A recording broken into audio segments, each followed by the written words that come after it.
33வது மந்திரம்.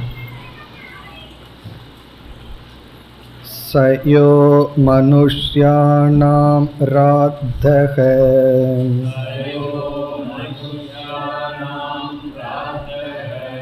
சம்ருத்தோ பவதி அன்யேஷாம் அதிபதிஹி சர்வைர் மானுஷகைஹி போகை சம்பன்னதமக ச மனுஷ்யாணாம் பரம ஆனந்தக அத ஏஷதம் மனுஷ்யாணாம் ஆனந்தாஹ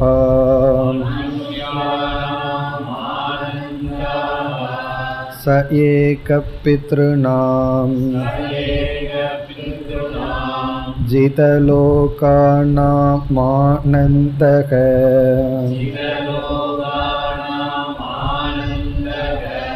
அத ஏஷதம் பித்ருணாம் ஜிதலோகானாம்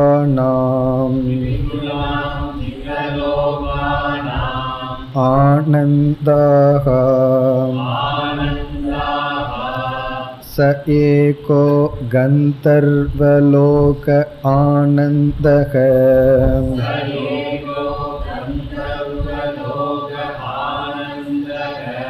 அத ஏஷதம்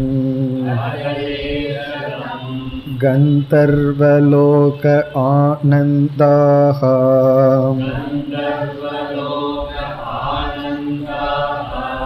ச ஏக கர்மதேவானாம்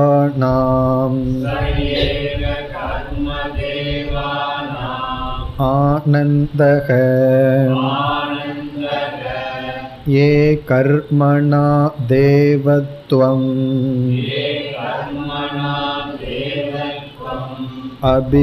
அபிசம்பத்யந்தே அத ஏஷதம் கர்மதேவானாம் ஆனந்தாஹ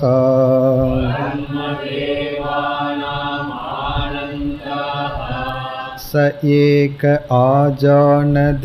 ஆஜானதேவானாம் ஆனந்தக யஸ்ச ஸ்ரோத்ரியக அவ்ரஜினக அகாமகதக அத ஏஷதம் ஆஜானதேவானாம் ஆனந்தாஹ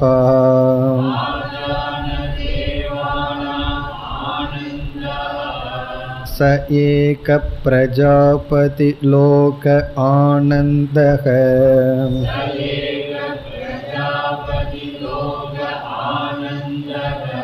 யஸ்ச ஸ்ரோத்ரியக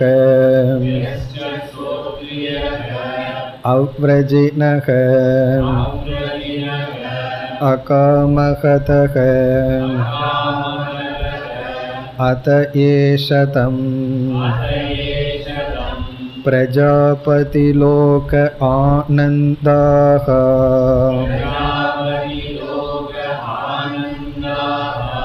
ச ஏகோ பிரம்மலோக ஆனந்தக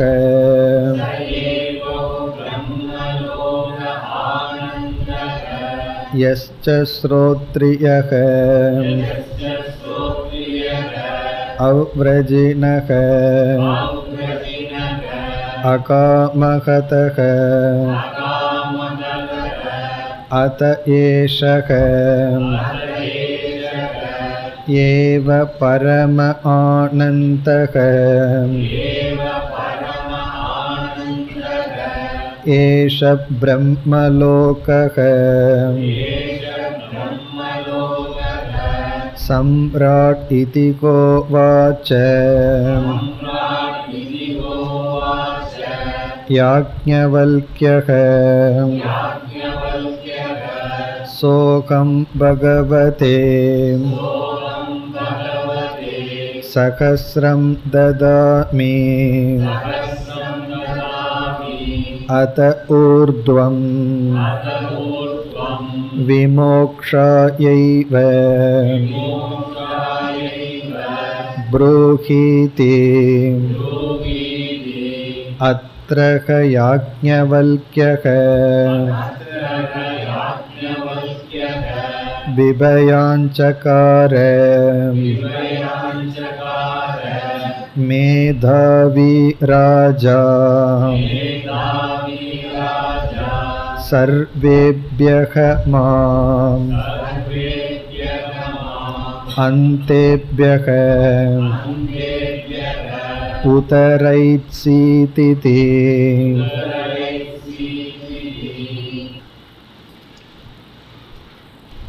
இந்த மந்திரத்தில் ஆனந்த மீமாம்சையை நாம் பார்க்கின்றோம்.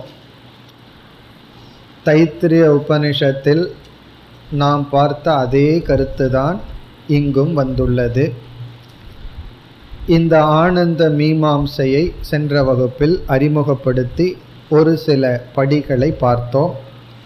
அதை ஞாபகப்படுத்தி கொண்டு தொடரலாம். முதல் கருத்தாக நாம் பார்த்தது, நாம் அனுபவிக்கின்ற அனைத்து விஷயானந்தங்களும் பிரம்மானந்தத்தினுடைய பிரதிபிம்பம். காரணம், எந்த விஷயத்திலும் ஆனந்தம் என்கின்ற ஒரு தன்மை கிடையாது. ஒவ்வொரு பொருளுக்கும் ஒரு தன்மை இருக்கின்றது. அக்னி என்றால் உஷ்ணம் என்பது சொரூபமாக, ஜலம் என்றால் திரவமாக இருத்தல், இப்படி ஒவ்வொரு பொருளுக்கும் ஒரு தன்மை இருக்கின்றது. உலகத்தில் ஏதாவது ஒரு பொருளுக்கு ஆனந்தம் என்பது சொரூபமாக தன்மையாக இருக்கின்றதா என்றால் கிடையாது. அதனால தான் நம்ம எங்கும் போய் இவ்வளவு ரூபா கொடுக்குற ஆனந்தம் கொடுங்கன்னு வாங்க முடியாது. கடையில் போய் 1 கிலோவுக்கு ஆனந்தம் கொடுங்கன்னா எண்ணெயை வேணால் கொடுப்பான். காரணம் என்ன? அந்த பிராண்டில் அப்படி ஏதாவது ஒரு பொருள் இருந்தால் கொடுப்பானே தவிர ஆனந்தம்ங்கிறது நம்ம விலைக்கு வாங்க முடியாது. காரணம், எந்த பொருளுக்கும் அப்படி ஒரு தன்மை இல்லை. ஆனாலும் ஆனந்தத்தை அனுபவிக்கிறமே விஷய நிமித்தமாகனா சாஸ்திரம் கூறுகின்றது அது பிரம்மானந்தத்தினுடைய பிரதிபிம்பம். பிறகு இதே கருத்தில் நம்ம பார்த்தது, அந்த பிரதிபிம்பமான பிரம்மானந்தத்தை நம்ம அனுபவிக்கின்றோம். அந்த ஆனந்தமானது பிரம்மத்தினுடைய ஒரு பகுதி அல்ல. பிரம்மங்கிட்ட ரொம்ப இருக்கு, ஒரு போர்ஷனை அனுபவிக்கிறோங்கிறது அல்ல, அல்லது பிரம்மானந்தமும் அல்ல. அது பிரதிபிம்ப ஆனந்தம். அது ஒரு பகுதியோ அல்லது பிரம்மானந்தத்தினுடைய சொரூபமோ அல்ல, அது பிரதிபிம்ப ஆனந்தம். பிறகு அடுத்ததாக நாம் பார்த்தது, நாம் அனுபவிக்கின்ற இந்த பிரதிபிம்ப ஆனந்தத்தை விஷயானந்தம்னு சொன்னோம். இந்த விஷயானந்தம் தாரதமியத்துடன் கூடியது. கொஞ்சம் சுகம், கொஞ்சம் அதிகமான சுகம், இதற்கு மேலே சுகம் என்ற தாரதமியத்துடன் கூடியதுன்னு பார்த்தோம். அதற்கு அடுத்த கருத்தாக நாம் பார்த்தது, இந்த தாரதமியத்துக்கு காரணம் என்ன? எதனால் குறைவான சுகம், எதனால் இதற்கு அதிகமான சுகம், அதற்கு அதிகமான சுகம்னு அனுபவிக்கிறோம்னா அதை ஃபஸ்ட்டு ஸ்டேஜில் நம்ம பார்த்த கருத்து விஷய நிமித்தம். இது எல்லாத்துக்கும் தெரியும். இந்த ஆப்ஜெக்ட் வந்தால் கொஞ்சம் சந்தோஷம், இதை விட பெரிய ஆப்ஜெக்ட் வந்தால் அதிக சந்தோஷம். ஒரு கார் இருக்குது, 5 லட்சம் ஒர்த்துள்ள காரை வாங்கினா ஒரு சந்தோஷம். அதே இது 10 லட்சம் ரூபா ஒர்த்துள்ள ஒரு காரை நம்ம வாங்க முடிஞ்சு வாங்கினோம்னா அதை விட சந்தோஷம். காரணம் என்ன? விஷயம் சூக்ஷ்மம் ரிஃபைன் ஆக சந்தோஷம் அதிகமாகுது. இது அனுபவத்தில் இருக்கு. அடுத்ததாக நம்ம பார்த்தது, இந்திரியங்கள் சூக்ஷ்மம் ஆக ஆக, உபாதி சூக்ஷ்மம் ஆக ஆக ஆனந்தம் அதிகமாகும். அப்படின்னு நம்ம பார்த்தோம். இது கொஞ்சம் ஜென்ரலாக பார்க்கணும். மிருகத்தை காட்டிலும் மனிதனுடைய இந்திரியங்கள் சூக்ஷ்மமாகுது. இந்திரியமே எக்ஸ்ட்ராவாக இருக்குது. சில மிருகங்களுக்கு சில இந்திரியங்களே கிடையாது. ஒரு இந்திரியத்தில் ஆரம்பித்து அப்படியே படிப்படியாக 5 இந்திரியம் வரைக்கும் வருது. இப்போ பாம்புக்கெல்லாம் காதுங்கிற இந்திரியமே இல்லை, ஆனாலும் அதனுடைய உணர்வில் தான் அது தெரிந்து கொள்கின்றது. மனுஷன் வர்றான்னா மனுஷன் பேசுகிற சப்தத்தை அது கேட்பதில்லை, அந்த அதிர்வுகளை கேட்டு அது புரிந்து கொள்கின்றது. ஆகவே அதுக்கு இசையெல்லாம் கிடையாது. ஆனால் பாம்பாட்டி என்னமோ பண்ணுறானேனா அதெல்லாம் நமக்காக பண்ணுறது, பாம்புக்காக இல்லை.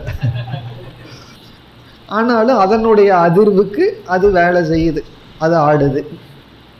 இப்படி இந்திரியம் அதிகமாக அதிகமாக சுகமும் அதிகரிக்கின்றது. ஆகவே சுகத்திற்கு காரணம் இந்திரியத்தினுடைய சூக்ஷ்மத்துவம். இனியும் கொஞ்சம் டீப்பாக உள்ளே போனோம் அப்படின்னா, இந்த சுகத்தை நம்ம அனுபவிக்கிறது நம்முடைய மனம். சாஸ்திரம் என்ன சொல்கின்றது? சுகத்தினுடைய தாரதமியத்திற்கு விஷயம் ஒரு கோணத்தில் நிமித்தமாக இருந்தாலும் உண்மையிலேயே சுக தாரதமியத்திற்கு காரணம் விருத்தியினுடைய சூக்ஷ்மத்துவம். நம்முடைய எண்ணங்கள் சூக்ஷ்மம் ஆக ஆக சுகம் அதிகரிக்கின்றது.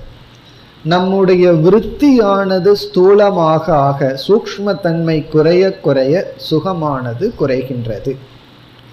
ஆகவே நம்முடைய சுகத்திற்கு இந்திரிய விஷயம் என்று சொன்னாலும் உண்மையில் நம்முடைய விருத்தி தான் தாரதமியத்திற்கு காரணம். அதெல்லாம் ஏற்கனவே பார்த்துருக்கோம். நம்ம விரும்பின பொருளை பார்க்கும்போது பிரிய விருத்தி ஏற்படுது. அந்த பொருள் நம்ம கைக்கு கிடைக்கும் பொழுது மோத விருத்தி ஏற்படுது, அதை விட சூக்ஷ்மமான விருத்தி. அதை அனுபவிக்கும் பொழுது பிரமோத விருத்தி ஏற்படுகிறது. அப்படி விருத்தி, விருத்தின எண்ணம், மனதில் தோன்றுகின்ற எண்ணம் சூக்ஷ்மம் ஆக ஆக சுகமானது அதிகரிக்கின்றது. அப்போ சுகம் குறையுதுன்னா என்ன அர்த்தம்? அந்த எண்ணம் சூக்ஷ்மம் ஆவதில்லை. அப்படின்னா என்ன அர்த்தம்? அந்த மனதில் தோன்றுகின்ற விருத்திக்கு விக்ஷேபம் வருகின்றது அப்படின்னு அர்த்தம். இப்போ மனதில் விக்ஷேபம், விக்ஷேபம்னா அந்த விருத்தி டிஸ்டர்ப் ஆகுது. அந்த விருத்தி அமைதியாக இருக்க முடிவதில்லை. அப்போ அந்த விருத்தியினுடைய அமைதியின்மை போகும் பொழுது, விக்ஷேபம் வரும் பொழுது சூக்ஷ்மத்தன்மை குறைந்து நமக்கு சுகமும் குறைகின்றது. இப்போ நம்ம எந்த அளவுக்கு வந்திருக்கோம் அப்படின்னா, நம்முடைய எண்ணங்கள் சூக்ஷ்மம் நுண்மை ஆக ஆக, அங்கே நுண்மைன்னா அதில் ஒரு அமைதியும் இருக்குது, அப்பொழுதுதான் நுண்மையாக இருக்கு. ஆக ஆக அதிக விஷய சுகத்தை அனுபவிக்க முடிகிறது. பிறகு எண்ணங்கள் ஸ்தூலமாக ஆக விக்ஷேபத்தினால் தடைப்பட எண்ணங்களுக்கு டிஸ்டர்பன்ஸ் வரும் பொழுது விஷயானந்தம் குறைந்து கொண்டே வருகின்றது.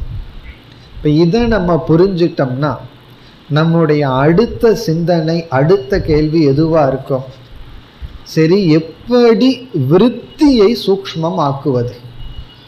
விருத்தியை நுண்மையாக்க ஆக்க அதிக ஆனந்தம்னு நம்ம சொல்கிறோம். அதை எப்படி செய்வது? எதனால் விருத்தியை சூக்ஷ்மப்படுத்தி விஷயானந்தத்தில், லௌகிக ஆனந்தத்தில், அதாவது பிரம்ம மோக்ஷானந்தத்தை தவிர மற்ற ஆனந்தத்தை அதிகப்படுத்தி கொள்வது அப்படின்னு வரும் பொழுது இங்கு உபனிஷத் என்ன சொல்கின்றது என்றால், விருத்தியை சூக்ஷ்மம் செய்வதற்கு உபாயம் இருக்கின்றது. இந்த உபாயத்தை பின்பற்றும் பொழுது விருத்தி அதிசூக்ஷ்மத்தை அடைகிறது. அதுலேயும் தாரதமியம் இருக்கு, சூக்ஷ்மம், அதை விட சூக்ஷ்மம், இப்படியே அடைந்து கொண்டே போகும். அப்படி நம்ம விஷயானந்தம்னு என்ன சொல்கிறோமோ அதை அதிகமாக அனுபவித்து கொண்டே போகலாம். எப்படி என்றால், இப்போ ஒரு விஷயம் இருக்கு, அந்த விஷயத்தில் பற்று வச்சு ஆசை வச்சு அந்த விஷயத்தை நம்ம அனுபவிக்கும் பொழுது நமக்கு ஒரு சுகம் கிடைக்குது. காரணம் என்ன? அது மேலே ஆசை வந்தாச்சு. ஆசைப்பட்ட பொருள் நமக்கு கைக்கு அதை அனுபவிக்கும் பொழுது பிரமோத விருத்தி அதில் ஒரு சுகம்.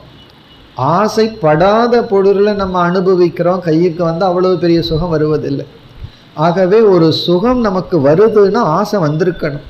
அதனால தான் சில பேர் ஆசைப்படு அப்படின்னு சில தத்துவங்கள்லாம் சொல்லுவாங்க. நீ ஆசைப்படப்படத்தான் இன்பத்தை அனுபவிக்க முடியும். அவங்க லாஜிக்கும் கரெக்டு தான். காரணம் என்ன? உனக்கு ஆசை வந்தால் பிறகு நீ முயற்சி பண்ணி அந்த பொருள் உனக்கு கைக்கு வரும்போது சுகத்தை அடைவ. உனக்கு ஒரு ஆசையுமே இல்லைன்னா எல்லாமே கைக்கு வந்தால் நீ என்ன சுகத்தை அனுபவிச்சிருவேன் என்று சொல்கின்றார். அது உலகத்தினுடைய லோகாயத மதம், இந்த உலகம் சொல்கிற மதம். அதனால நீ ஆசைப்படு, அப்பொழுதுதான் அதிக இன்பத்தை அனுபவிக்க முடியும். காரணம் என்ன? ஆசைப்படும் பொழுது விஷயம் கைக்கு அனுபவிக்கும் பொழுது சுகம் அதிகம். ஆனால் இங்கே உபனிஷத் தைத்திரியத்திலேயே நம்ம என்ன பார்த்துருக்கோம்? அதே பொருளில் வைராக்கியம் விட்டால், உனக்கு எந்த பொருள் நிமித்தமாக ஒரு பங்கு சுகத்தை அனுபவிக்கின்றாயோ அதே பொருளில் உனக்கு வைராக்கியம் விட்டால் நம்ம என்ன நினைப்போம்? ஐயோ பாவம், ஆசை போச்சு, இருக்கிற சுகம் போச்சுன்னு நினைப்போம். ஆனால் உபனிஷத் என்ன சொல்லுது? நீ அந்த பொருளை ஆசைப்பட்டு அடைந்து அனுபவித்தால் எவ்வளவு பங்கு சுகம் உனக்கு கிடைச்சிருக்குமோ அதை விட 100 மடங்கு சுகம் உனக்கு அந்த பொருள் நிமித்தமாகவே கிடைக்கும். அதான் அந்த பொருளை ஆசைப்படலையேன்னா அதனால வைராகிய ஆனந்தம், வைராகியத்தினாலேயே உனக்கு 100 மடங்கு ஆனந்தம். இப்போ ஒரு பொருளை அனுபவிக்கிறதுனால ஒரு பங்கு ஆனந்தம்னா, அந்த பொருளில் வைராகியத்தை அடைஞ்சோம்னா அதனால் நமக்கு 100 மடங்கு ஆனந்தம்.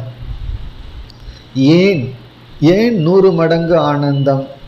காரணம் என்னவென்றால், அந்த பொருளில் ஆசைப்படும் பொழுது அந்த பொருள் நிமித்தமாக காமம் மனசில் ஏற்பட்டு, காமம்னு ஆசைன்னு வந்தாவே மனதில் விக்ஷேபம், துயரம். அதற்காக முயற்சி பண்ணி அதை நம்ம அனுபவிக்கும் பொழுது ஒரு சந்தோஷம் கிடைக்கும். ஏன்னா அந்த ஆசை நீங்கி இருக்கு. இப்போ ஒரு பொருள் ஏதோ ஒன்று நம்ம கற்பனை பண்ணிக்கலாம். அந்த பொருளை நம்ம அடைஞ்சிட்டோம், அனுபவிக்கிறோம். உதாரணமாக லட்டுன்னு வச்சுக்குவோமே, அந்த லட்டை நம்ம அனுபவிக்கிறோம். வேணும்னு ஆசைப்பட்டுட்டோம், வாங்கியாச்சு, சாப்பிட்றோம், அனுபவிச்சுட்ருக்கோம். அப்பொழுது என்ன ஆகுது? ஒரு சுகம் கிடைக்கிது. பிறகு லட்டு மேலே வைராகியம் வந்தால் 100 மடங்கு சுகம்னு ஏன் சொல்கிறோம் அப்படின்னா, அந்த பொருள் மீது நமக்கு ஆசை ஏற்பட்டு அனுபவிக்கும் பொழுதும் கூட அந்த பொருளை இனியும் நல்லா அனுபவிக்கிறதுக்கு வாய்ப்புண்டு. அது மட்டுமல்ல, அனுபவிக்கும் பொழுதும் கூட மீண்டும் இதை அனுபவிக்க வேண்டும்ங்கிற ஆசை இருந்துகிட்டே இருக்கும். சில பேர் சாப்பிட்டு இருக்கும் போதே இதே போல சாப்பாடு கிடைச்சிட்டே இருக்கணும்னு சொல்லி இருக்கிறத விட்டு விடுவார்கள். காரணம் என்ன? இருக்கிறத அந்த வேளையாவது சந்தோஷமாக அனுபவிக்கலான்னா விடாமல் இந்த சுகத்தை அனுபவிக்கும் பொழுதே மனுஷனுடைய இயற்கையான லோபம்ங்கிறது இது கிடைச்சிட்டே இருக்காதா அப்படின்னு ஒரு ஏக்கம் வந்துடும். ஆகவே எந்த ஒரு இன்பமும் கூட ஏதோ ஒரு துன்பத்துடன், எதிர்பார்ப்புடன், பயத்துடன் கலந்ததாகவே. பிறகு திடீர்னு அந்த லட்டுக்கு எவ்வளவு பைசா கொடுத்தோம்னு ஞாபகம் வந்துடும். இவ்வளவு காசு போச்சே. அப்போ ஒவ்வொரு இன்பத்திலையும் ஒரு இழப்பு இருக்கு. எதையாவது ஒன்று கொடுத்து தான் இழக்க முடியும். உடனே டாக்டரோட அட்வைஸ் அந்த நேரத்தில் ஞாபகம் வந்துடும். நீங்கள் இவ்வளவு சாப்பிடக்கூடாது இனிப்புன்னு சொல்லியிருக்காருங்கிறது ஞாபகம் வந்துடும். அதை வேற நினச்சிட்டு சாப்பிடும் பொழுது என்ன ஆகும்? எவ்வளவுதான் அனுபவிச்சாலும் அந்த அனுபவத்தில் இது போன்ற விக்ஷேபங்கள் இருந்துகிட்டே இருக்கும். அந்த போகத்தில் விக்ஷேபத்துடன் தான் போகத்தை அனுபவிச்சுட்ருக்கோம். ஏதோ ஒரு ஃபார்ம் ஆஃப் விக்ஷேபம். ஆனால் வைராகியம்னு வரும்போது அங்கே விக்ஷேபமே கிடையாது. காரணம் என்ன? அந்த பொருளிலிருந்து நாம் விடுதலை அடைந்துள்ளோம், ஒரு சுதந்திரத்தை அடைந்துள்ளோம். அதனால் அந்த பொருள் அனுபவிக்கிறத விட அந்த பொருள் மீது வைராகியம் வரும்பொழுது 100 மடங்கு விருத்தியானது சூக்ஷ்மத்துவத்தை அடைகின்றது. இந்த 100 மடங்குன்னா எக்ஸாக்ட்லி கிடையாது, அதிகம்னு அர்த்தம், அவ்வளவுதான். அனுபவிக்கிறத காட்டிலும் தியாகம் செய்யும் பொழுது சுகம் அதிகம். காரணம் என்ன? அங்கே விக்ஷேபம் இல்லை, எதிர்பார்ப்பு இல்லை, சுதந்திரமாக இருக்கு. யோசிச்சு பார்ப்போம், காமன் சென்ஸோட யோசிச்சாவே இது நமக்கு விளங்கிடும். கட்டுண்டவனுக்கு சுகமா, விடுதலை அடைந்தவனுக்கு சுகமா? ஒரு பொருளை அனுபவிக்கும் பொழுதே அதற்கு நம்ம அடிமையாக இருந்து தான் அனுபவிக்கிறோம். அதில் இன்பம் அதிகமா அல்லது விடுதலையோடு இருக்கிறது? இன்பமா என்றால் எல்லாருமே விடுதலையைத்தான் விரும்புகின்றார்கள். அப்ப அந்த பொருளிலிருந்து விடுதலையை நம்ம அடைந்துள்ளோம். அந்த விடுதலையை அடைஞ்சதுனால நமக்கு அதிகமான சுகம். அதிகமான சுகம் எதை காட்டிலும், அந்த பொருளுக்கு அடிமையாகி அனுபவிப்பதை காட்டிலும் அதை நாம் வைராகியத்துடன் தியாகம் செய்யும் பொழுது அதிக சுகம். இந்த அதிக சுகத்திற்கு என்ன காரணம்? ஏற்கனவே பார்த்தோம் விருத்தியினுடைய சூக்ஷ்மத்துவம். இங்க விருத்தியானது வைராகியத்தினால் அதிக சூக்ஷ்மத்துவத்தை அடைகின்றது. எப்படி என்றால் வைராகியம் இருக்கும் பொழுது விக்ஷேபம் இல்லை. இது நம்முடைய மனதை அதிகமா சூக்ஷ்மத்துவத்துக்கு கொண்டு போவதற்கு வைராகியம் இங்கு கொடுக்கிற ஒன்று. பிறகு எந்த ஒரு வைராகியம் வர வேண்டும் என்றாலும் அந்த வைராகியம் விவேக மூலமாகத்தான் வரணும். விவேக மூலம் இல்லாம வைராகியம் வந்ததுன்னு சொன்னா துயரப்பட்டுட்டே அந்த வைராகியத்துடன் இருப்போம், அங்கேயும் விக்ஷேபம் வந்துடும். அல்லது அந்த வைராகியம் கொஞ்ச நாள்ல போயிடும். இப்போ வைராகியம் விவேக மூலமா வந்திருந்தா தான் அந்த வைராகியம் விக்ஷேபம் இல்லாத மனநிலையை கொடுத்து அதிக சுகத்தை கொடுக்கும். இல்லை என்றால் அந்த வைராகியம் ரொம்ப தற்காலிகமாக இருக்கும். அப்போ உபனிஷத் இங்கே என்ன சொல்கின்றது? ஒருவன் மனித லோகத்தில் எவ்வளவு சுகத்தை அனுபவிக்க முடியுமோ அப்படி ஒரு சூழ்நிலையை உருவாக்கி இதெல்லாம் ஒருத்தனுக்கு கிடைச்சா அவன் யார்? பாக்கியசாலி, பேறு பெற்றவன் அப்படின்னு நம்ம நினைக்கிறோம். அவனுக்கு மனித லோகத்திலிருந்து கிடைக்கிற ஒரு சுகம். அவன் மனிதனாகவே ஒருத்தன் இருந்துட்டு மனிதனால என்னென்ன இன்பத்தை அனுபவிக்க முடியுமோ அதில் இவனுக்கு வைராகியம் விட்டால் இந்த மனித சரீரத்திலேயே இருந்துட்டு மனிதன் அனுபவிக்கின்ற இன்பத்தை காட்டிலும் 100 மடங்கு அதிகமாக இவன் இன்பத்தை அனுபவிக்கிறான். காரணம் என்னன்னா இவனுக்கு அதுல வைராகியம் இருக்கின்றது. வைராகியம் இருக்குங்கிற கருத்து அகாமஹதகங்கிற சொல்லில் குறிப்பிடப்படுகிறது. காமஹதகனா, ஹதக அப்படின்னா பாதிக்கப்படுகின்றான், தாக்கப்படுகின்றான். காமஹதகன காமேன ஹதக, ஆசையினால தாக்கப்படுகின்றான். அகாமஹதகன ஆசையினால் தாக்கப்படாதவன். நம்ம யாரு அம்பு எய்தி நாம யாரால தாக்கப்பட்டுள்ளோம்? ஆசையினால். ஆசையினால தாக்கப்பட்டுள்ளோம். அகாமகதகனா அந்தந்த பொருள் இருக்கிற ஆசையினால இவன் தாக்கப்படவில்லை என்றால் அகாமகதக அவனுக்கு எவ்வளவு யூனிட் ஆஃப் ஹாப்பினஸ், அவனுக்கு எவ்வளவு இன்பம்னா 100 பங்கு அதிகம். சரி, இந்த அகாமகதத்துவம் எப்படி வந்ததுன்னா ஸ்ரோத்ரியக. ஸ்ரோத்ரியக அப்படின்னா சாஸ்திரம் படித்து அறிவை அடைந்து விவேகத்தை அடைந்தவன். இங்க ஸ்ரோத்ரியக அப்படின்னா அவன் விசாரத்தின் மூலம் விவேகத்தை அடைந்தவன். இப்ப ஸ்ரோத்ரியனாக ஒருவன் இருந்து அகாமகதனாக ஒருவன் இருக்கும் பொழுது அவனுக்கு இன்பத்தை அனுபவிப்பதை காட்டிலும், அதாவது ஒரு பொருள்ல ஒருத்தன் இன்பத்தை அனுபவிக்கிறத காட்டிலும் இவனுக்கு 100 மடங்கு சுகம் அப்படின்னு இங்கு சொல்லப்படுகிறது. இந்த 2 தான் தைத்திரிய உபனிஷத்துல வந்தது. அதாவது ஸ்ரோத்ரியக அகாமகதக. ஆனா இங்க பிருகதாரண்யகத்துல இங்க இனி ஒன்று சேர்த்து கொள்ளப்பட்டுள்ளது. அவ்ரஜினக என்ற சொல் இங்கு சேர்த்து கொள்ளப்பட்டுள்ளது. இங்கு 3 குவாலிஃபிகேஷன். அங்க அந்த உபனிஷத்துல ஸ்ரோத்ரியன் அகாமகதன் அப்படிங்கிறது மட்டும் வந்தது. இங்க அவ்ரஜினக என்றால் விரஜினம் என்றால் பாபம், அவ்ரஜினக என்றால் பாபம் அற்றவன், பாபத்தை போக்கியவன். என்ன, இவனுக்கு பாபம் இருக்கும் பொழுது சுகத்துக்கு வாய்ப்பில்லை. பாபத்தினுடைய விளைவு என்ன? துக்கத்தை கொடுக்கணும்.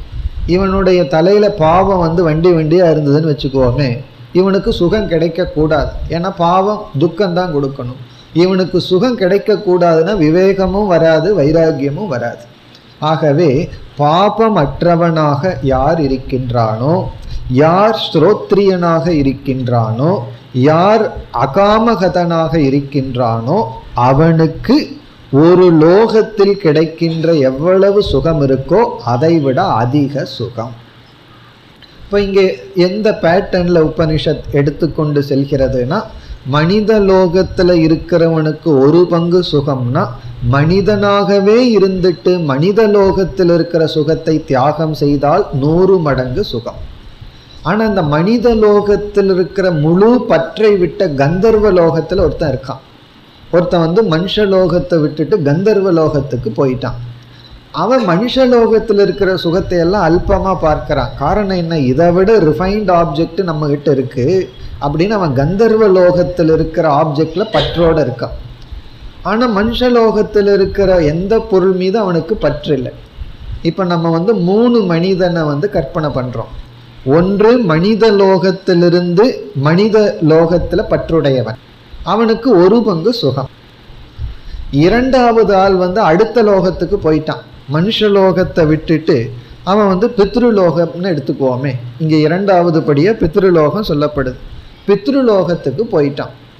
இந்த பித்ருலோகத்துக்கு போனவன் மனுஷலோகத்தை பார்க்கும்போது, இங்க நீங்க யூஸ் பண்ற ஆப்ஜெக்ட் எல்லாம் ரொம்ப சீப்பா இருக்கு. சில பேர் அமெரிக்காவுக்கு போயிட்டு இல்லாத பெருமை பேசிட்டு இருப்பார். என்னமோ அங்க பிறந்து வளர்ந்த மாதிரி. கொஞ்ச நாள் இருந்துட்டு இங்கே சரியில்லை, டெலிஃபோன் சரியில்லை, அது சரியில்லை, எங்க ஊர்ல இப்படின்னு சொல்லுவார்.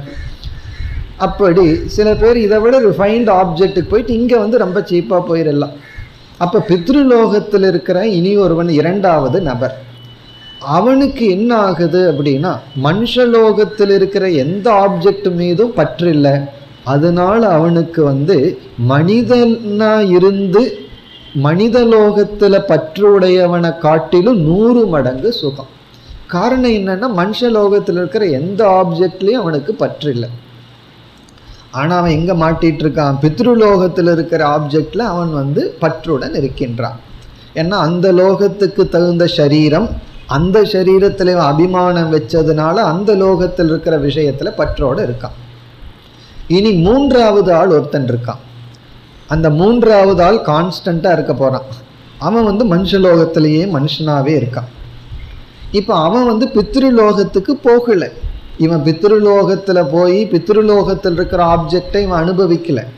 ஆனா மனிதனா இருந்து கொண்டு மனித லோகத்தில் இருக்கிற ஆப்ஜெக்ட் இருக்கே அதுல வைராகியத்தோடு இருக்கான்.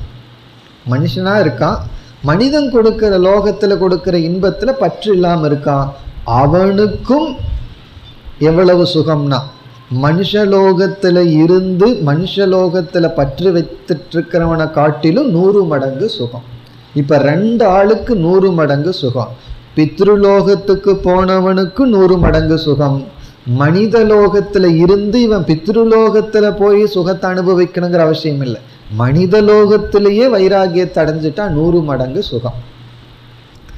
இனி அடுத்த ஸ்டேஜுக்கு போவோமே.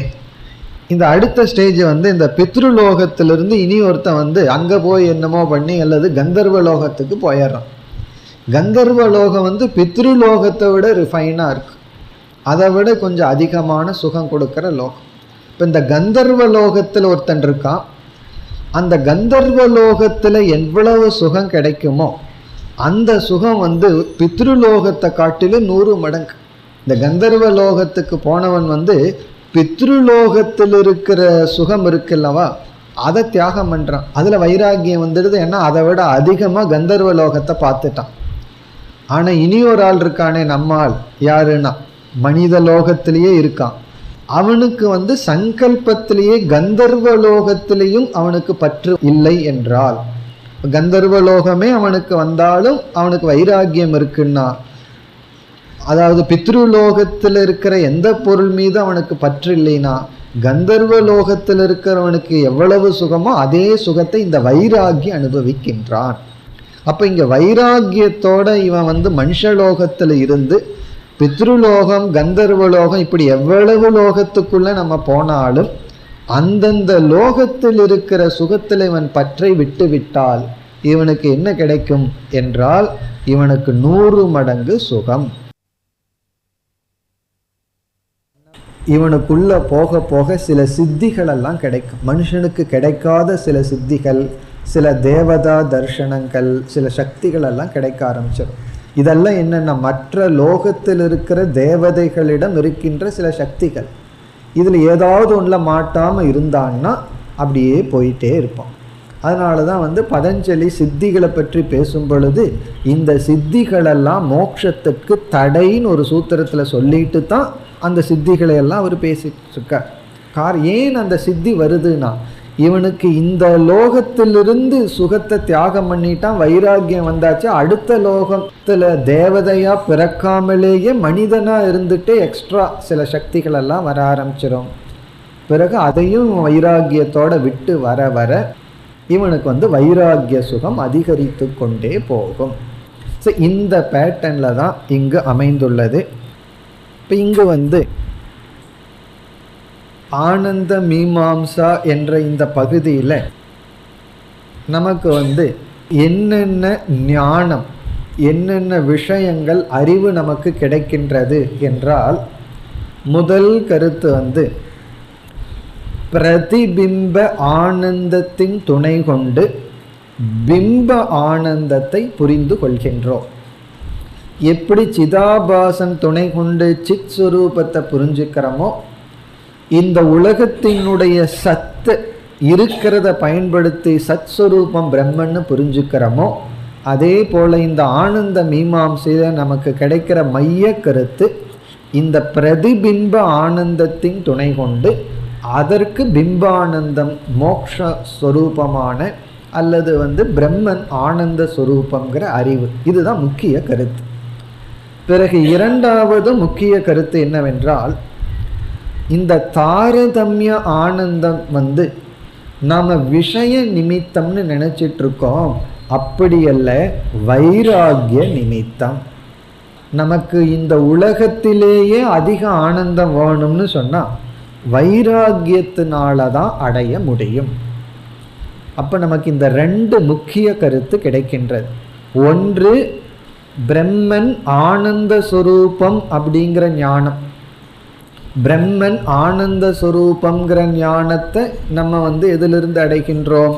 இந்த விசாரத்திலிருந்து அடைகின்றோம், பிரதிபிம்ப ஆனந்தத்தின் மூலமாக. இரண்டாவது, பிரதிபிம்ப ஆனந்தமே அதிகரிக்கணும்னா நம்ம சாதாரணமாக விஷயத்தை அதிகரிக்க அதிகரிக்க பிரதிபிம்ப ஆனந்தத்தை அனுபவிப்போம்னு நினைக்கிறோம். இந்த உலகமே அப்படித்தான் இருக்கு. அதனால தான் இந்த அறிவையெல்லாம் உபனிஷத் ரகசியம்னு சொல்கிறோம். பெரிய ரகசியம் இது, யாருக்குமே தெரியாத ரகசியம். எல்லாம் என்ன நினச்சிட்டு இருக்காங்க, பொருளை சேகரிக்க சேகரிக்க பிரதிபிம்ப ஆனந்தம் அதிகரிக்கும். உபனிஷத் ஒரு பெரிய ரகசியத்தை சொல்லுது, நீ வைராகியத்தை சேகரிக்க சேகரிக்க அதிக இன்பத்தை அடைவாய். காரணம் என்ன, ஒவ்வொன்றிலும் வைராகியம் வர வர நீ சுதந்திரமாகின்றாய், இண்டிபெண்டன்ஸ் உனக்கு கிடைக்குது. சரி, வைராகியத்தை எப்படி சேகரிப்பது? இங்கே நமக்கு 3 சொற்கள் இருக்கு. ஒன்று ஸ்ரோத்ரியக, இனி ஒன்று அவ்ரஜினக, இனி ஒன்று அகாமகதக. இந்த மூன்றினுடைய வேல்யூ இங்கு நமக்கு புகட்டப்படுகிறது. இந்த மூன்றையும் நம்ம அடைய வேண்டும். அப்போ தத்துவத்தில் பார்த்தோம்னா பிரம்மன் ஆனந்த சுரூபங்கிற ஞானம் இந்த விசாரத்திலேருந்து கிடைக்குது. வேல்யூன்னு பார்த்தா ஸ்ரோத்ரியத்துவம், அவ்ரஜினத்துவம், அகாமகதத்துவம். சரி, ஸ்ரோத்ரியத்துவத்தை எப்படி அடைவது? ஸ்ரோத்ரியத்துவம்னா சாஸ்திரத்தை விசாரம் பண்ணி சாஸ்திர ஞானம். சாஸ்திரத்தை ஞானத்தை எப்படி அடைவதுனா, மிக எளிமையான கேள்வி, எளிமையான பதில், சாஸ்திரம் படித்து அடைவது. அப்போ ஸ்ரோத்ரியத்துவத்துக்கு விசாரம், சாஸ்திரத்தை படித்தல், அதுதான் மார்க்கம். சாஸ்திரத்தை படித்து விவேகத்தை அடைதல். இப்போ ஸ்ரோத்ரியகன விவேகின்னு அர்த்தம், விவேகத்தை அடைதல். விவேகம்னா என்ன விவேகம்? விஷயானந்தத்தினுடைய தோஷம், விஷயானந்தத்தில் இவ்வளவு தோஷம் இருக்குது. விவேகம்னா ஒரு பொருளினுடைய யதார்த்த ஞானம். ஒரு பொருள் இப்படி இருக்குது, அதனுடைய ப்ளஸ் பாயிண்ட் இது, மைனஸ் பாயிண்ட் இதுன்னு தெரிஞ்சுக்கிறது விவேகம். இந்த விவேகம் விசாரத்தின் மூலமாக அடைய முடியும். அந்த விசாரம் சாஸ்திரத்தின் துணை கொண்டு விசாரம் பண்ணி ஸ்ரோத்ரியத்துவத்தை அடைதல். இப்போ இங்கே கிடைக்கிற ஃபஸ்ட்டு வேல்யூ ஸ்ரோத்ரியத்துவம், சாஸ்திரத்தை படித்து சாஸ்திர ஞானத்தை அடைதல், இந்த வைராகியத்துக்கு மூலமான விவேகத்தை அடைதல். பிறகு இரண்டாவது அவ்ரஜினக, பாபத்தை போக்குதல், அது ஒரு வேல்யூவா இங்கு சொல்லப்படுது. சரி, பாபத்தை எப்படி நீக்குவது அப்படின்னா அதற்கு தவம், தபஸ்னால தான் பாபத்தை நீக்க முடியும். தபசா பாபம் அபனுததே, அபனுததேன்னா நீக்குகின்றான், தவத்தினால் ஒருவன் பாபத்தை நீக்குகின்றான். இப்போ நாம் செய்கிற அனைத்து தவமும் என்னன்னா நமக்குள் இருக்கின்ற பாபங்கள் அசுத்திகள் நீங்குவதற்கு. இப்போ அவ்ரஜினத்துவத்தை எப்படி அடைகிறதுனா தவத்தால், தபசா பாபம் அபனுததி. அபனுதத்தினா, நுதத்தினா தள்ளுறது, அபனுதத்தினா பாபத்தை தள்ளுகின்றான். அப்போ தவங்கிற வேல்யூ, விசாரங்கிற வேல்யூ, அதற்கு அடுத்தது என்ன, அகாமகதக. அகாமகதகன வைராகியம். நம்மெல்லாம் படிச்சிருக்கோம் வைராகியத்தை எப்படி அடைவதுனா முன் சொன்ன இரண்டும் செஞ்சால் வைராகியம் கிடைச்சிடும். ஸ்ரோத்ரியத்துவம் அவ்ரஜினத்துவத்தை சேர்த்திட்டோம்னா அகாமகதத்துவத்தை அடைஞ்சிருவோம். அதாவது தவம் பண்ணி விசாரம் பண்ணோம்னா நமக்கு வைராகியம் கிடைச்சிடும். இப்போ வைராகியம் வேணும்னா விவேகம் ப்ளஸ் தவம். வெறும் விவேகம் மட்டும் இருந்தால் போதாது, அது வெறும் பாண்டித்தியம் ஆயிரும். வெறும் தவம் மட்டும் பண்ணிட்டு போனோம்னா தாமசமான ராஜசமான தவம் பண்ண ஆரம்பிச்சிடும். காரணம் என்ன, தவம் பண்ணுவோம், சரியான டைரக்ஷனில் தவம் பண்ண மாட்டோம். அப்போ அறிவு தவம் பல இடத்துல ரெண்டையும் பார்க்கலாம். ஒருவர் ஒரு புஸ்தகம் ரொம்ப அழகாக எழுதினார், வெளிநாட்டுக்கார். அவர் 2 கேரக்டர் உள்ள அந்த புஸ்தகத்துக்குள்ளே கொண்டு வந்தார். அந்த புஸ்தகத்தில் 2 ஹீரோ. ஒரு ஹீரோ, 2 பேருமே ஒரு ஃபிலசாபிக்கல் புக், 2 பேருமே மோட்சத்தை நாடுபவர்கள். ஒருவன் என்ன பண்ணிட்டு இருந்தான்னா எப்பொழுது பார்த்தாலும் சாஸ்திரம் சாஸ்திரம் சொல்லி படிச்சுட்டே, வெறும் இன்டலெக்சுவல். இனி ஒருத்தன் என்ன பண்ணிட்டு இருந்தான், எல்லாம் எமோஷ்னல், அன்பு, இதை உணரணும் அது உணரணும்னு எமோஷ்னலாக இருந்தான். கடைசியில் அவர் கதையை எப்படி முடிக்கிறார், 2 பேருமே இன்கம்ப்ளீட்டாக இறக்கின்றார்கள். இவன் வெறும் விவேகத்தில் தான் இருந்து அதை இம்ப்ளிமெண்ட் பண்ணல. இவன் வெறும் படித்தா மட்டும் போதாது, நான் இந்த உலகத்தை ஆராய்ச்சி பண்ணி அனுபவித்து எல்லா விதமான ஆர்ட் அதையெல்லாம் நான் அனுபவிக்கணும் அப்படின்னு சொல்லிட்டு அதுலேயே போயிட்டான். அப்போ இவர் இன்டைரக்டாக என்ன சொல்கிறாருன்னா, அந்த 2 சேராமல் இருந்ததுனால 2 பேருமே இறக்கும் பொழுது நிறைவின்றி இறந்தார்கள். அப்போ இதுலேருந்து என்ன சொல்கிறார் அப்படின்னா, விவேகமும் வேணும் தவமும் வேண்டும். தவம்னா அந்த இம்ப்ளிமெண்டேஷன், என்ன படிச்சிருக்கிறோமோ அதை நம்ம பயிற்சி செய்த. ஒருத்தன் விரதமே இருந்துகிட்ருக்கான், ஒருத்தன் விரதம் இருந்தால் நல்லது அது இதுன்னு படிச்சுட்டு இருக்கான். விரதம் இருந்தவன் கடைசியில் அல்சரில் சாகிறான், படிச்சுட்டு இருக்கிறவன் என்ன பண்ணிகிட்டு இருக்கான், ஓவர் வெயிட்டில் சாகிறான். கடைசியில் என்ன ஆச்சுன்னா, நம்ம படித்து சோம்பேறி ஆகிட்டான் சும்மா உட்காந்துட்டு. இவன் அந்த விரதத்தை சரியாக பின்பற்றவில்லை. எந்த அளவுக்கு இருக்கணும், எங்கே ஸ்டாப் பண்ணணும், எப்பொழுது நிறுத்தணும், அந்த அறிவு கிடையாது. அப்போது இந்த 2 சேரும் பொழுது அகாமகதத்துவம், இவனுக்கு என்ன ஆகுது அப்படின்னா வைராகியம் கிடைக்கின்றது. அப்போது வைராகியங்கிற வேல்யூ, பாபத்தை போக்கணும் தவம் பண்ணணுங்கிற ஒரு வேல்யூ, பிறகு சாஸ்திரத்தை விசாரம் செய்ய வேண்டியங்கிற வேல்யூ, இந்த 3 பண்புகளும் நமக்கு இந்த விசாரத்திலிருந்து கிடைக்கின்றது. பிறகு பிரதிபிம்ப ஆனந்தத்திலிருந்து பிம்ப ஆனந்தத்தை நாம் புரிந்து கொள்கின்றோம். இனி இந்த பகுதி எப்படி அமைந்துள்ளதுன்னு பார்ப்போம்.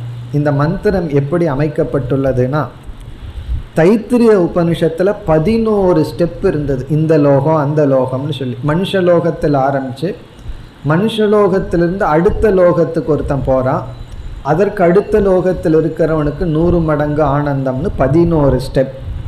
ஆனால் இங்கே பிருகதாரண்யத்தில் 7 படிகள், 7 ஸ்டெப்பு தான் இங்கே இருக்கின்றது. அதுலேயும் சில ஆர்டர் எல்லாம் மாறி இருக்கு, அதே போல் கிடையாது. இதிலிருந்து என்ன தெரியுது அப்படின்னா, இந்த லோகம் அதெல்லாம் அவ்வளோ முக்கியத்துவம் இல்லை. அதே போல் கரெக்டாக 100 மடங்கா இல்லை 98 இல்லை 102 அதுக்கெல்லாம் முக்கியத்துவம் கிடையாது. இந்த 100 மடங்குன்னு சொல்வதிலையோ இந்த லோகம்னு சொல்வதிலையோ தாத்பரியம் அல்ல. நம்ம ஏற்கனவே என்ன பார்த்தோம், அதில் தாத்பரியம். இதில் உனக்கு வைராகியம் இருக்கா, உடனே அதை அனுபவிக்கிறத விட 100 மடங்கு சுகம். பிறகு இவனுக்கு எப்படி வைராகியம் வந்தது, ஒருத்தனுக்கு அடுத்த லோகத்தில் போய் அதை விட சுகமான பொருளை பார்த்துட்டான், அதனால வைராகியம் வந்தது. இனி ஒருவன் விவேகத்தினால அவன் வைராகியத்தை அடைந்துள்ளான். இனி அதற்கு அடுத்த லோகத்துக்கு போறவன் கீழ் லோகத்தில் இவனுக்கு வைராக்கியம் வந்ததுனால அதை விட அதிகமான சுகம். இப்படியே போய்கொண்டு இருக்கின்றது. இப்போ இதில் மனுஷலோகத்தில் ஆரம்பித்து கடைசியாக பிரம்மலோகம் வரை அதில் மாற்றம் கிடையாது. தைத்திரியத்திலும் அதே தான், இங்கேயும் அந்த ஹிரண்ய கர்ப்பலோகம் அதுதான். இடையில 7 படிகள். அங்கே ஸ்ரோத்ரியன் அகாமகதகன்னு 2 வேல்யூ, இங்கே அவ்ரஜினகங்கிறது 3வது வேல்யூ. தைத்திரியத்தில் ரொம்ப சிஸ்டமேட்டிக்காக ஆரம்பத்திலேயே ஸ்ரோத்ரியன் அகாமகதன்னு வந்திருக்கு. இங்கே இடையில தான் அந்த கருத்து வருகிறது. அதை நம்ம ஆரம்பத்திலேயே எடுத்து போட்டுக்கொள்ள வேண்டும். ஏன்னா பிருகதாரண்யகம்லாம் ரொம்ப அட்வான்ஸ்டு இல்லையா, குழந்தைக்கு சொல்கிற மாதிரி சொல்ல. இப்போ காலேஜ் மாதிரி, காலேஜுக்கு போகும்போது ஒரே நோட்டு ஒரு பென்சில் எடுத்துகிட்டு போவான். ஸ்கூல்லாம் அப்படி இல்லை, பெரிய ஒரு மூட்டையை தூக்குற மாதிரி தூக்கிட்டு போவான். காரணம் என்ன, ஸ்கூலில் சிஸ்டமேட்டிக்காக லேர்ன் பண்ணணும், காலேஜில் அப்படி கிறுக்கிட்டு வரணும், மீதியெல்லாம் இவனாக சிந்திச்சு ஒர்க் பண்ணணும். அதே போல் தான் இங்கு பிருகதாரண்யம் கொஞ்சம் அட்வான்ஸ்டாக இருக்கிறதுனால அந்த ஆர்டருக்கெல்லாம் உபனிஷத் முக்கியத்துவம் கொடுக்கவில்லை. இப்போ நம்ம மந்திரத்தில் போய் பார்ப்போம். இப்போ முதல் சொல்ல எடுத்துட்டோம்னா சக யக மனுஷ்யானாம் ராத்தக. சகயகன எவன் ஒருவன், மனுஷ்யானாம் மனிதனுக்குள், ராத்தக. ராத்தக என்றால் இளைஞன், மனிதனுக்குள்ள இளைஞனாக இருக்கின்றான். சமக்ர அவயவக, அவனுக்கு எல்லா அவயவங்களும் இருக்கின்றது. மனுஷனா பிறந்துட்டு ஒரு கண் இல்லை, ஒரு காது கேட்காது, பல் இல்லை, இப்படி இருந்தால் என்ன ஆகும்னா, அதனால சமக்ர அவயவக. சங்கரர் சொல்றாரு போக க்ஷம, போகத்துக்கு க்ஷமமானவன். க்ஷமம்னா யோக்கியதை ஆனவன், எல்லா விதமான போகத்தையும் அனுபவிக்கக்கூடிய உடலை உடையவன், இளமையுடன் கூடியவன். எல்லா அவயவமும் அவனுக்கு இருக்கு, எல்லா உறுப்புகளும் இருக்கு, அந்த உறுப்புகள் எல்லாம் இளமையுடன் இருக்கின்றது. ராத்தக. அடுத்தது சமிருத்தக, அப்படி இளமையில் இருக்கான், ஆனால் அனுபவிக்கிறதுக்கு எந்த பொருளும் இல்லைன்னு வச்சுக்குவோமே, பிறகு என்ன ஆகும், அதுதான் வேதனை. அதனால தான் பாடி வச்சாங்கல்ல, இளமையில் வறுமை தான் கொடுமை கொடுமைன்னு பாடும்போது ஔவையாருடைய பாட்டில் இளமையில் வறுமை தான் ரொம்ப கொடுமை, வயதான காலத்தில் வறுமை வந்தால் நல்லது, ஒன்றும் சாப்பிட முடியாது, சாப்பிடவும் கூடாது. அதனால் வறுமை வந்துட்டால் ரொம்ப நல்லது, அது ப்ளஸ் அட்வான்டேஜ். ஆனால் இளமையில் வந்தால் தான் கஷ்டம். காரணம் என்ன, எல்லா உறுப்புகளும் இந்த உலகத்தில் கொடுக்குற இன்பத்தை அனுபவிக்க தயாராக இருக்கும்போது பொருள் இல்லைன்னா என்ன ஆகும். இப்போ சமிருத்தகனா போகத்திற்கு தேவையான அத்தனை பொருள்களுடன் கூடியவன், அதாவது உபபோக உபகரண சம்பன்னக. உபபோகம்னா இன்பம், உபகரணம்னா இன்ஸ்ட்ருமெண்ட். போகத்தை அனுபவிக்க தேவையான பொருள்களுடன் கூடியவன், அதாவது இவனுக்கு எல்லா போக வஸ்துக்களும் இருக்கு. வீட்டில் என்னென்ன தேவையோ அத்தனை இருக்கு. சமிருத்தக பவதி. அந்யேஷாம் அதிபதிகி, மற்றவர்களுக்கெல்லாம் அதிபதியாக இருக்கின்றான். ராஜான்னு அர்த்தம், சக்கரவர்த்தின்னு அர்த்தம். இவன்கிட்ட கேள்வி கேட்கறதுக்கு யாரும் இல்லை. சில பேர் அப்படி சொல்லுவோம், அவனுக்கு கேள்வி கேட்கறதுக்கு ஆளே இல்லை, ஆடுறான் அனுபவிக்கிறான் அப்படின்லாம் சொல்கிறோமல்ல. அப்படின்னு என்ன, சக்கரவர்த்தி. அந்யேஷாம் அதிபதி. என்ன, ஒருவன் இளமையாக இருந்து எல்லா செல்வத்தோடையும் இருந்து அப்பா முன்னாடி குறுக்க நிற்கிறார், நீ இதை எடுக்கக்கூடாது அதை யூஸ் பண்ணக்கூடாதுன்னு சொன்னால் அப்போ என்ன ஆகிறது. வீட்டில் 4 கார் இருக்கும், பையனுக்கு 16 வயசு தான் இருக்கும், பக்கத்தில் போக முடியாது, டிரைவரோடு தான் போகணும். அப்போ அவன் உள்ளே உட்காந்துட்டு வேதனையோடு போயிட்டுருப்பான், நமக்கு சான்ஸ் கிடைக்கலையே. அந்த டிரைவர் வேதனையோடு ஓட்டிகிட்டு விட்டுருப்பான், நம்ம இதே வேலையை பண்ணிகிட்ருக்கிறோமேனு. பின்னாடி அந்த சின்ன பையனும் வேதனையோடு இருப்பான், நம்மளுக்கு ஓட்டுறதுக்கு வாய்ப்பு இல்லையேன்னு சொல்லி. இதுதான் ட்ரிக்கு, இதுதான் லைஃப். அப்படி இங்கு அந்யேஷாம் அதிபதிகினா இவன் என்ன செய்ய விரும்புகிறானோ அதற்கு தடை போடுறதுக்கு யாரும் கிடையாது. அந்யேஷாம் அதிபதிகி. பிறகு உபனிஷத் என்ன சொல்கின்றது, சர்வைகி மானுஷ கைகி போகைகி. எல்லாம் சர்வம்னா மானுஷ கைகினா மனிதனால், போகைகினா அனுபவிக்க கூடிய. மனுஷனால என்னென்ன போகமெல்லாம் அனுபவிக்க முடியுமோ அந்த போக வஸ்துக்களுடன் சம்பன்ன தமக. இங்க உபனிஷத்து வந்து சூப்பர்லைட்டிவ் டிகிரியில போடுது. சம்பன்ன தகன மோஸ்ட், அத்தனையும் இவன் கூடியவன், எல்லா சம்பத்துடன் கூடியவன். இந்த உலகத்துல மனித உடல்ல என்னென்ன போகத்தை அனுபவிக்க முடியுமோ அவ்வளவு போகத்துடனும் இவன் கூடியவனாக இருக்கின்றான். தைத்திரியத்துல ஞாபகம் வருதோ, யுவா சியாத் சாது யுவா, அவன் யுவா சாதுவா இருக்கா அப்படின்னு எல்லாம் அங்க வர்ணிக்கப்பட்டதான் இங்கு சொல்லப்பட்டுள்ளது. பிறகு என்ன சொல்லுகின்றது, சக மனுஷ்யானாம் பரமக ஆனந்தக, அது மனுஷனுக்கு இருக்கிற மேலான பரமக ஆனந்தக, இதுதான் மேக்சிமம் மனுஷனுக்கு கிடைக்கிற ஆனந்தம். பிறகு வந்து இங்க வந்து அந்த ஸ்ரோத்ரியக அவ்ரஜினக அகாமகதகங்கிறது இங்க எடுத்து போட்டுக்கணும். ஏன்னா இதுக்கு அப்புறம் ஒரு 5-6 ஸ்டெப்ஸுக்கு அப்புறம் வரப்போகுது. இப்போ ஒருவன் வந்து மனித லோகத்திலேயே இருக்கான், இந்த கொடுக்கிற அத்தனை இன்பத்திலையும் பற்று இல்லாமல் இருக்கான். எல்லாம் விசாரம் பண்ணி பார்க்குறான், இதெல்லாம் எவ்வளவு காலம் இந்த சுகத்தை கொடுக்க போகுது.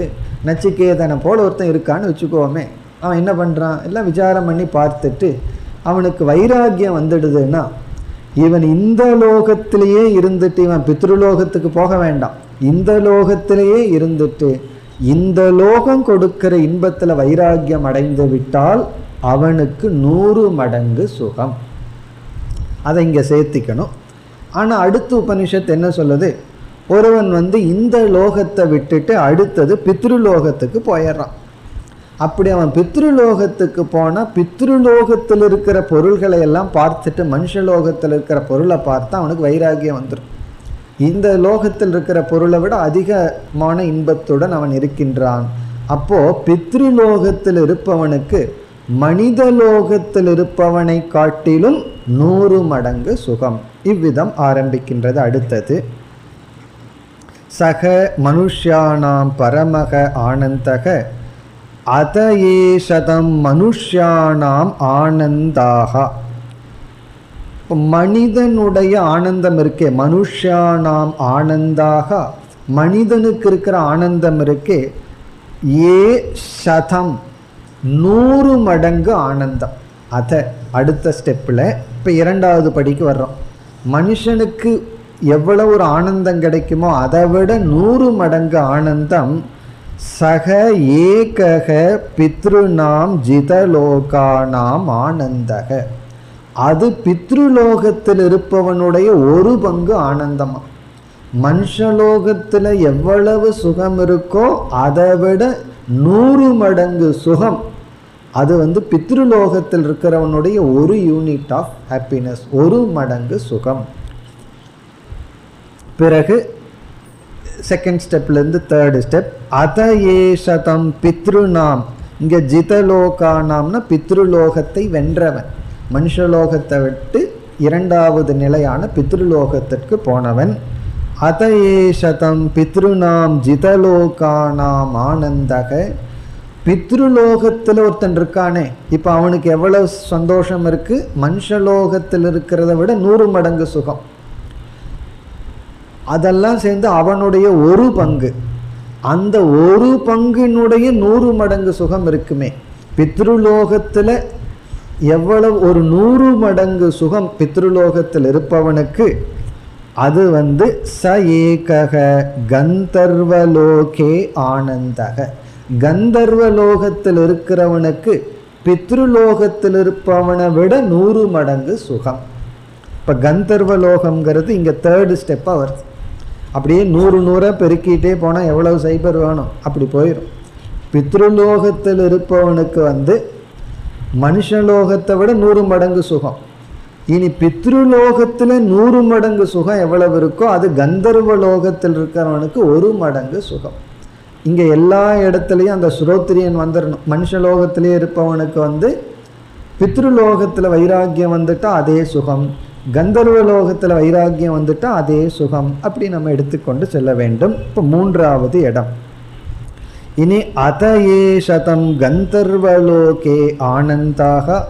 இனி கந்தர்வலோகத்தில் வந்து எவ்வளவு ஆனந்தம் இருக்குமோ அதை விட 100 மடங்கு ஆனந்தம். அது நான்காவதா கர்மதேவ ஆனந்தக. கர்மதேவ ஆனந்தகன கர்மத்தினால தேவத்துவத்தை அடைந்தவர்கள். ச ஏகக கர்மதேவானாம் ஆனந்தக. பிறகு இந்த இடத்துல உபனிஷத் யார் கர்மதேவன் என்பதை கூறுகின்றது. ஏ கர்மணா தேவத்வம் அபிசம்பத்யந்தே. யார் கர்மத்தினால தேவத்துவத்தை அடைந்தார்களோ அவர்களுக்கு 100 மடங்கு சுகம். இப்ப நான்காவது ஸ்டேஜ் கர்ம தேவர்கள். முதல்ல மனுஷ்ய ஆனந்தம், இரண்டாவது பித்ருலோகத்தில் இருப்பவர்கள், மூன்றாவது கந்தர்வலோகத்தில் இருக்கின்றவர்கள் ஆனந்தம், நான்காவது கர்ம தேவக, ஐந்தாவது அதஏஷதம் கர்மதேவானாம் ஆனந்தக. கர்மதேவத்தில் இருப்பவர்களுக்கு எவ்வளவு ஆனந்தமோ தேவலோகத்தில் இருப்பவர்களுக்கு ச ஏகக 100 மடங்கு சுகம் எது உண்டோ அது ஆஜான தேவானாம் ஆனந்தக. இப்போ ஐந்தாவதாக ஆஜான தேவக. இப்போ ஆஜான தேவக அப்படின்னா படைப்பிலேயே தேவனாக பிறந்தவர்கள். கர்ம தேவக அப்படின்னு சொன்னால் கர்மம் பண்ணி இந்த படைப்பு வந்தாச்சு, இவர்கள் கர்மம் பண்ணி தேவத்துவத்தை அடுத்த ஜென்மத்தில் அடைக்கிறார்கள். ஒருத்த மனுஷனாக இருக்கான், நல்ல யாகமெல்லாம் பண்ணி அடுத்த ஜென்மத்தில் தேவ பிறவியை பெற்றால் அது கர்ம தேவக. ஆஜான தேவகனா சிருஷ்டியினுடைய துவக்கத்திலேயே தேவனாக பிறந்து தேவனாக இருந்து வருபவன். புண்ணியம் இருக்கிற வரைக்கும் இருப்பான், அதற்கு பிறகு அவனும் பிறக்க வேண்டியது தான். அவன் ஆஜான தேவக. அவங்களுக்கு கர்ம தேவனுக்கு வித்தியாசம் இருக்குது. இதுலேருந்து என்ன தெரியுதுன்னா அமெரிக்காலேயே பிறக்கிறதுக்கும் இங்கே போய் கொஞ்ச நாள் விசா வாங்கிட்டு பர்மனெண்ட் விசா வாங்கிறதுக்கு வித்தியாசம் இருக்குது. ஏன்னா ஓட்டு உரிமையெல்லாம் இருக்காது. அப்படி இங்கே ஆஜான தேவகனா தேவலோக சிட்டிசன்ஷிப், கர்ம தேவகனா இவன் போய் வாங்கியிருக்கான், இவன் கர்மம் பண்ணி போய் வாங்கியிருக்கான். அதே பிரின்சிபல் இங்கேயும் இருக்குது, தேவலோகத்தில் இதெல்லாம் இருக்கும் போல் இருக்கு. அவனுக்கு அதிக ப்ரிவிலேஜ், அதிக சுகம். பிறகு இந்த இடத்துல தான் யக ஸ்ரோத்ரியக அவ்ரஜினக அகாமகதக. அவனுக்கு இதே கேஸு தான். யார் ஸ்ரோத்ரியனாகவும் அவ்ரஜினகனாகவும் அகாமகதனாகவும் இருக்கிறானோ அவனுக்கு இதே சுகம்தான். ஆக்சுவலி இது ஃபஸ்ட்டு ஸ்டேஜிலிருந்தே இது வரணும். நம்ம அதை எடுத்துக்கொள்ள வேண்டிய இடையிலிருந்து எடுத்து போட்டுக்கணும். இதனுடைய பொருளையும் நம்ம பார்த்துட்டோம். ஸ்ரோத்ரியன்னு சொன்னால் அறிவை உடையவன், சாஸ்திரம் படித்து விசாரம் செய்தவன். அவ்ரஜினகன தவம் மூலயமா பாபத்தை நீக்கியவன். அகாமகதக வைராகி, அவனுக்கு இதே சுகம். இனி ஆறாவது பிரஜாபதி லோகக. அதே பிரின்சிபல் தான். அத ஏஷதம் ஆஜான தேவானாம் ஆனந்தக. ஆஜான தேவனுக்கு எவ்வளவு ஆனந்தமோ அதே ஆனந்தந்தான் யாருக்குன்னா பிரஜாபதி லோகே. இங்கே பிரஜாபதி லோகம்னா விராட் ஷரீரே, விராட் இருக்கிற லோகம். விராட்டுக்கு அவ்வளவு சுகம். விராட் என்ன பண்ணுறார்? எல்லா ஸ்தூல பதார்த்தத்தையும் தன்னுடைய உடலாக பார்ப்பவர். அவருக்கு அவ்வளவு சுகம். இனி அடுத்தது இங்கேயும் ஸ்ரோத்ரியக அவ்ரஜினக அகாமகதக வருகிறது. பிறகு அதஏஷதம் பிரஜாபதி லோகே. பிரஜாபதி லோகத்தில் 100 மடங்கு சுகம். அது பிறகு இறுதியாக ஏழாவதாக பிரம்மலோகே ஆனந்தக. பிரம்மலோகன்னா ஹிரண்ய கர்ப்ப லோகம், அதுதான் ஹையஸ்ட். அது பிரம்மலோக ஆனந்தம். இப்போ இதுவரைக்கும் அப்படியே தாரதமியம் வருது. பிறகு இங்கேயும் ஸ்ரோத்ரியக அவ்ரஜினக அகாமகதக. இதோட இந்த விசாரம் முடிவடைகிறது. இப்படி 7 ஸ்டெப் இங்கே வருகின்றது.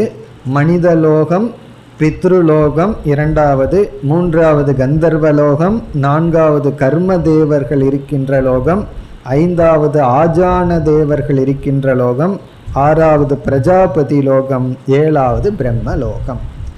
இப்போ ஒருத்தன் மனுஷனாக இருக்கான். மனிதனாக இருந்து கொண்டே பிரம்மலோகத்தில் வைராகியத்தை அடைஞ்சா பிரம்மலோகத்தில் இருக்கிறவனை காட்டிலும் இவன் 100 மடங்கு சுகத்தை அனுபவிப்பான். இப்படியே போய் கடைசியில் இவன் என்ன வருகின்றது? அத அதனா அடுத்த ஸ்டேஜ். இனி வேல்யூ போர்ஷன் முடிவடைகின்றது. இந்த வேல்யூ முடிஞ்சு இந்த பிரதிபிம்ப ஆனந்தத்திலிருந்து பிரம்மானந்த போதனம். இந்த பிரதிபிம்ப ஆனந்தத்தின் துணை கொண்டு பிரம்மன் ஆனந்த ஸ்வரூபம் என்ற கருத்து இனி போதிக்கப்படுகிறது. இதுவரைக்கும் தாரதமியமான பிரதிபிம்பானந்த விசாரம். இந்த பிரதிபிம்ப ஆனந்த விசாரத்தில் நமக்கு கிடைச்ச வேல்யூஸ் 3ன்னு பார்த்தோம். ஒன்று தவம், இனி ஒன்று வைராகியம், இனி ஒன்று விவேகம். இனி இந்த பிரதிபிம்ப ஆனந்தம் பிம்பானந்தத்திற்கு லிங்கம். பிரதிபிம்ப ஆனந்தம் இருக்குன்னா பிம்பானந்தம் பிரம்மன் இடத்தில் ஆனந்தம் சொரூபமாக இருக்க வேண்டும் என்கின்ற உபதேசம் அடுத்தது வருகின்றது. அதை நாம் அடுத்த வகுப்பில் பார்ப்போம். ஓம் பூர்ணமத பூர்ணமிதம் பூர்ணாத் பூர்ணமுதச்யதே பூர்ணஸ்ய பூர்ணமாதாய பூர்ணமேவாவசிஷ்யதே. ஓம் சாந்தி சாந்தி சாந்தி.